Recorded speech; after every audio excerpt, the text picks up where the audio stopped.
भारत माता की, भारत माता की, भारत माता की, वंदे वंदे वंदे, जय श्री राम, जय जय श्री राम। भारतीय जनता पार्टी के वरिष्ठ नेता, उत्तर प्रदेश से राज्यसभा के माननीय सांसद डॉक्टर के लक्ष्मण जी, मेरे बहुत पुराने मित्र और संसद में हम दोनों लंबे समय तक एक साथ थे, श्री ए.पी. जितेंद्र रेड्डी जी,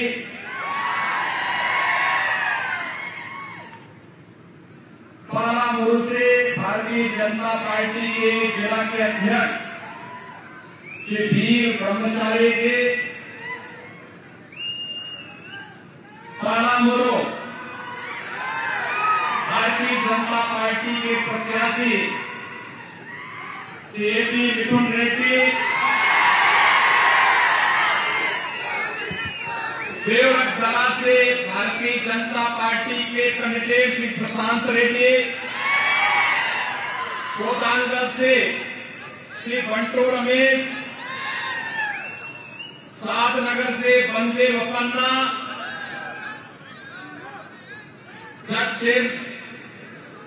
चेरला से चितरंजन दास, मक्तल से जालंधर रेड्डी, नारायणपेट से रतन पान रेड्डी और भारी संख्या में उपस्थित पालामुरु डिस्ट्रिक्ट के मेरे सभी उपस्थित भाइयों और बहनों, नमस्कारम तेलंगाना।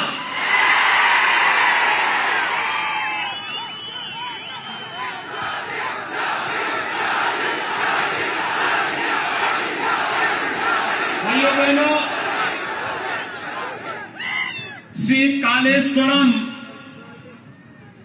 श्रीशैलम, दक्ष रामम के रूप में त्रैलिंग के आशीर्वाद से अभिषिंचित तेलंगाना की इस पावन धरा को मैं कोटि कोटि नमन करता हूं। मुझे यहां आकर के अत्यंत आनंद की अनुभूति हुई, क्योंकि यहां पर मुझे संसद के दौरान जो हमारे पुराने मित्र थे ए.पी. जितेंद्र रेड्डी, उनके साथ लंबे समय तक हम लोगों ने संसद में काम किया और पार्लियामेंट में कार्य करते हुए वे इस क्षेत्र की समस्या को लेकर के दिल्ली में पार्लियामेंट में लगातार लड़ते थे, कार्य करते थे। तेलंगाना राज्य निर्माण के लिए उनके संघर्ष के लिए मैं उनका अभिनंदन करता हूं और इस अवसर पर आज मुझे उनसे मुलाकात हुई। भाइयों बहनों, मैं इस अवसर पर उनका भी और आप सबका भी हृदय से अभिनंदन करता हूं। भाइयों बहनों, जब मैं तेलंगाना राज्य की बात करता हूं तो एक और प्रकृति और परमात्मा की असीम कृपा इस राज्य पर है, दूसरी ओर यहां पर संघर्ष करने का जज्बा यहां के नौजवानों, यहां के किसानों के मन में है। तेलंगाना राज्य के लिए चले आंदोलन में एक लंबा संघर्ष यहां के नागरिकों को करना पड़ा था। 1969 का संघर्ष हो या 2001 से लेके 2014 तक चला ये आंदोलन, जिसमें सैकड़ों नौजवानों ने अपनी आहुति देकर के तेलंगाना राज्य का निर्माण किया था। लेकिन भाइयों बहनों, एक तरफ कांग्रेस तेलंगाना राज्य की भावनाओं के साथ खिलवाड़ करती रही और दूसरी तरफ तेलंगाना की सत्ता राज्य बनने के बाद जिन हाथों में आई, भाइयों बहनों, केसीआर के नेतृत्व में टीआरएस ने यहां के सारे सपनों को धूल दूषित कर दिया है। आज भाइयों बहनों, जो तेलंगाना रेवेन्यू सरप्लस स्टेट था, आज यह 3 लाख करोड़ रुपए के कर्ज में डूबा हुआ एक स्टेट है। जिस तेलंगाना में विकास की नई नई संभावनाएं आगे बढ़ती, वो तेलंगाना आज माफिया राज की चपेट में आ गया है। यहां पे खनन माफिया, यहां पे भू माफिया, यहां पे पशु माफिया, यहां पर संगठित अपराध में संलिप्त माफिया है। और इस माफिया के खिलाफ ही चेतावनी देने के लिए और इस महबूब नगर को फिर से पाला मुरु के रूप में स्थापित करने के लिए आज मैं आपके बीच में यहां पर उपस्थित हुआ हूं। भाइयों बहनों, 2017 के पहले उत्तर प्रदेश में भी ये माफिया इसी प्रकार से हावी थे। उत्तर प्रदेश में हर दूसरे तीसरे दिन एक बड़ा दंगा होता था, महीनों महीनों कर्फ्यू रहता था। उत्तर प्रदेश में माफिया हावी थे, माफिया की पैरेलल गवर्नमेंट चलती थी, आम नागरिक का कोई सुनवाई नहीं होती थी। आज मैं कह सकता हूं, उत्तर प्रदेश में प्रधानमंत्री मोदी जी के नेतृत्व में, उनके मार्गदर्शन में उत्तर प्रदेश में डबल इंजन की बीजेपी की गवर्नमेंट है। नो कर्फ्यू, नो दंगा, यूपी में सब चंगा।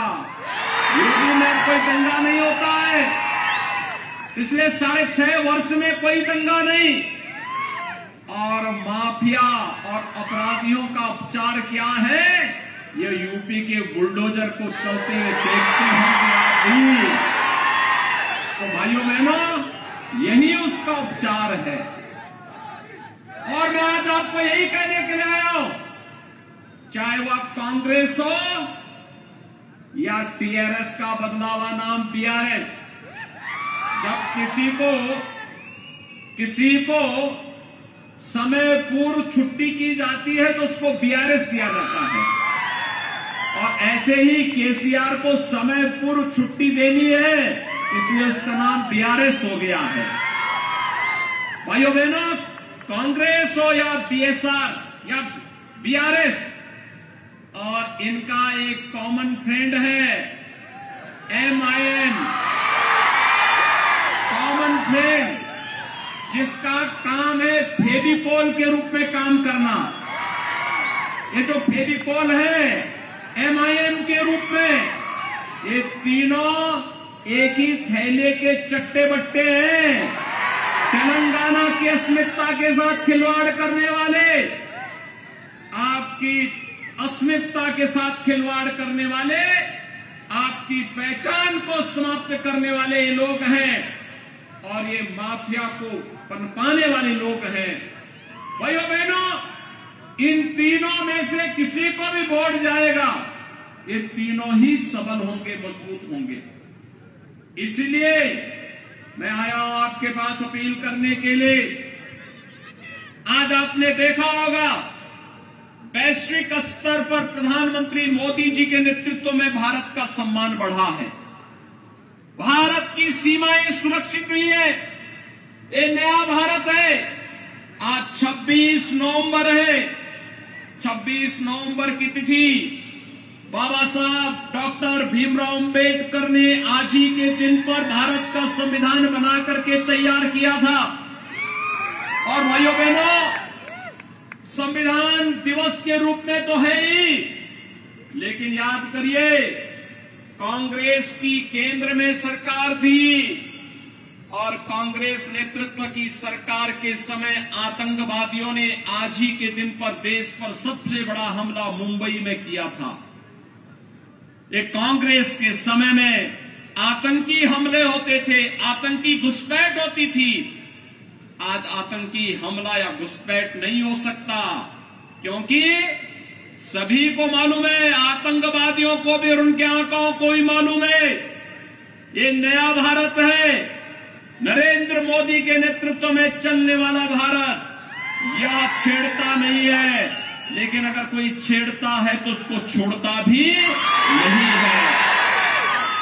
एयर स्ट्राइक हो या सर्जिकल स्ट्राइक के माध्यम से जवाब देना जानता है। और भाइयों बहनों, सुरक्षा, हमारी सीमाओं की सुरक्षा हुई है, इंफ्रास्ट्रक्चर के नए नए कार्य हुए हैं, highway, railway, Vande Bharat train, और भाइयों बहनों एयरपोर्ट, हवाई चप्पल पहनने वाला भी अब हवाई जहाज की यात्रा कर सकता है। प्रधानमंत्री मोदी जी ने जो कहा सो करके दिखाया। AIIMS, IIT, IIM, one district one medical college, हर घर नल की योजना,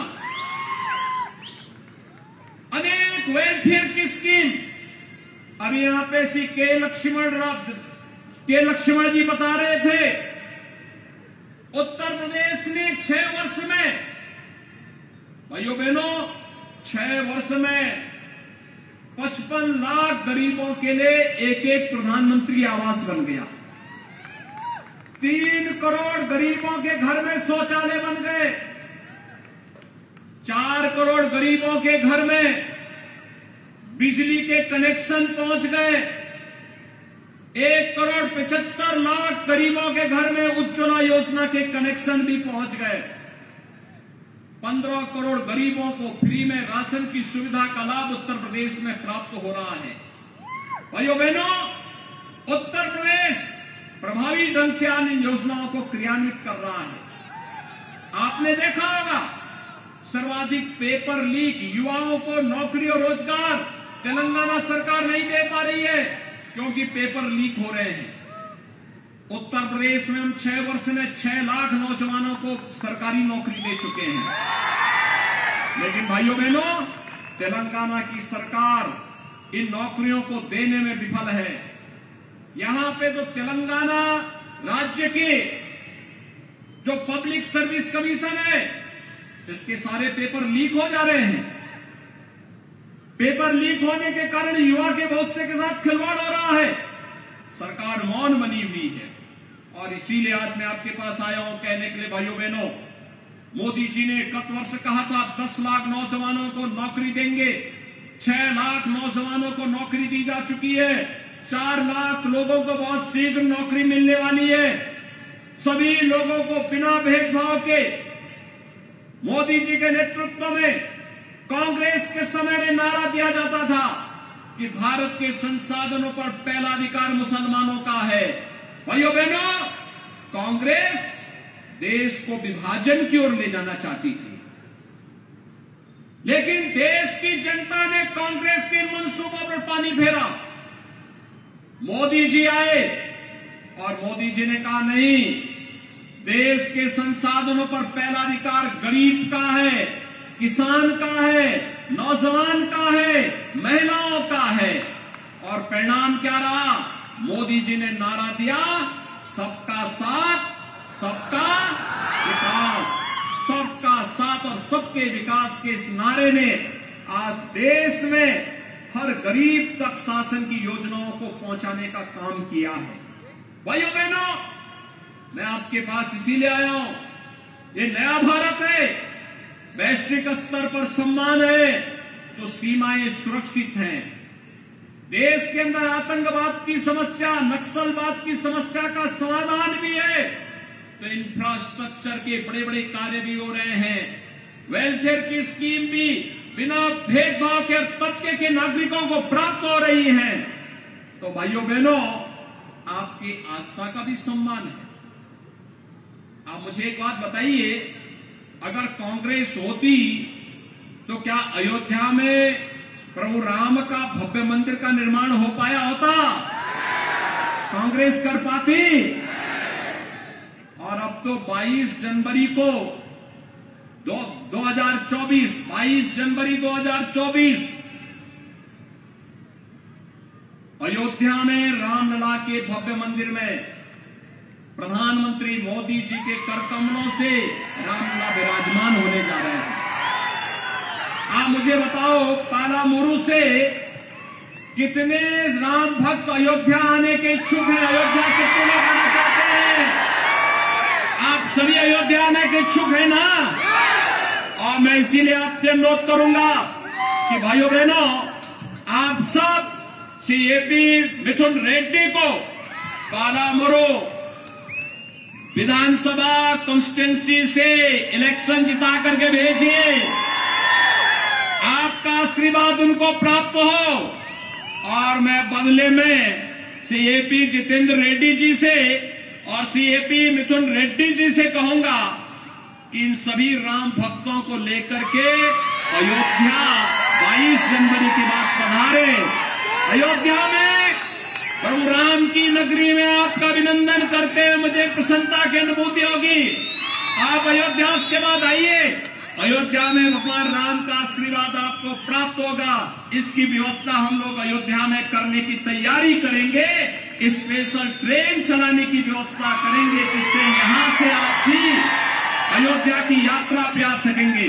और इस दिन से मेरी आपसे अपील है, सीएपी मिथुन रेड्डी, श्री प्रशांत रेड्डी, श्री बंटू रमेश, श्री अंदे बपन्ना, श्री चित्ररंजन दास, श्री जलंधर रेड्डी, श्री रतन पांड रेड्डी, ये जितने भी भारतीय जनता पार्टी के इस पार्लियामेंट्री कॉन्स्टिट्यूंसी में अलग अलग असेंबली कॉन्स्टिट्यूंसी में कैंडिडेट्स हैं, इन सबको कमल चुनाव चिन्ह पर भारी बहुमत से विजयी बनाने की अपील आप सबसे करते हुए मैं वाणी को देता हूं विराम। आप सब मेरे साथ बोलेंगे, जय जय श्री राम, जय जय श्री राम, जय जय श्री राम।